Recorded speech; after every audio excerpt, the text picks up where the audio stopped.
Do you have a chronic illness, or are you just chronically triggered over and over and over by things you're consuming, things you're inhaling, things you're thinking, things you're doing? This is what every chronic illness is. It's just your immune system being triggered over and over and over and over again. And if you want to escape the chronic illness, you have to identify what is actually triggering you and decipher through it and be meticulous about identifying these things. First, before I go further into this, let me say I'm not a medical doctor. This is not medical advice. It's based on my personal experiences for informational, educational purposes only. So what do I mean by being triggered? Okay, you've got mast cells. Mast cells in your body are responsible for the majority of your inflammatory symptoms. And when you have events like food sensitivities, mold that you're inhaling, something stressful that happens in your life, some physical activity that you overdo that puts stress in the body, these things trigger the immune system to secrete inflammatory molecules, right?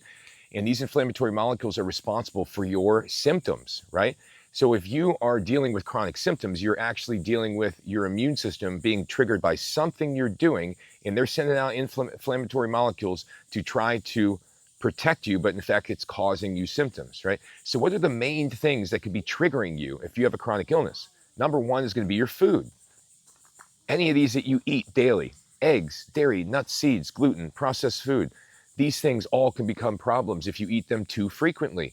Okay, your body could start to develop a sensitivity to them, especially when you have a chronic illness. Typically, the gut microbiome is dysregulated. You don't have enough of the good bacteria. You have leaky gut. You have issues there. So the reality is you have to identify your food irritants first beyond anything, because you have to eat to survive. So the main foods that you want to be able to consume are your potatoes, your rice, your beans, your lentils, your fruits, your vegetables, your oil, your salt. Keep it bland for a little while. Get the elimination diet in place. And then after about 21 to 45 days, somewhere in there, start to add some of these other foods back in, see if they work, right? The eggs, the dairy, the nuts and seeds, the gluten, the processed food.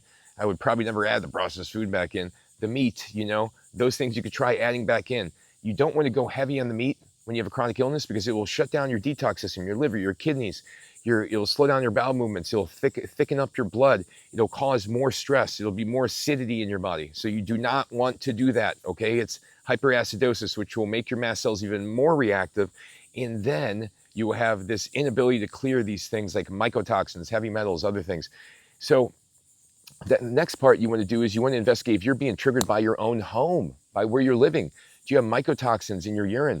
Or did you do the mycotoxin antibody test, from my Mycolab? Did you check and actually see if you're being triggered by things in your home? Because if you are, then guess what? Bingo, this is more than likely the root cause of your chronic illness altogether. When you have a significant issue with mold, you can feel much, much, much better from leaving. Trust me, I went through it myself, went through it with my daughter, went through it with countless clients here.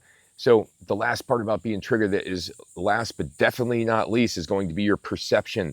Physical stress, mental stress, anger, perception of danger, fear, overdoing things, sadness, feeling in despair, having no hope that you're going to get better, having no belief that you're going to get better, feeling like you're stuck, feeling like you don't have control over anything. These things are typically extremely important if you're dealing with chronic illness. If you're dealing with a chronic illness of any type, you have to reframe your mind. If you reframe your mind and you reframe the way you look at things, then you will take the edge off. You'll take that stress off, and it'll take a lot of weight off the nervous system, which will reduce your overall inflammatory burden.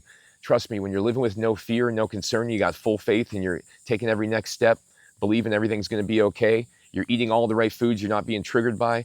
You're living in a house that doesn't have mold. You're getting plenty of outdoor time. You're getting time in the sun, time in nature, physical activity within reason. Guess what? Your body starts healing. You don't need supplements to heal. You can start healing with the diet, with the right environment, with the right activity, with the right thoughts. That's far more important than supplements. If you still can't get all the way there without supplements, then of course, supplements can be helpful, right? But plant-based supplements only. Ones that calm down mast cells, ones that also don't impair the detox system, one that supports the gut microbiome. You have to check all those boxes, otherwise it's not worthwhile, because you're going forward in one area and moving backwards in another. So thanks for watching. Go to my website, endsickness.org. I have hundreds of articles, hundreds of videos in there teaching how to heal. Take care.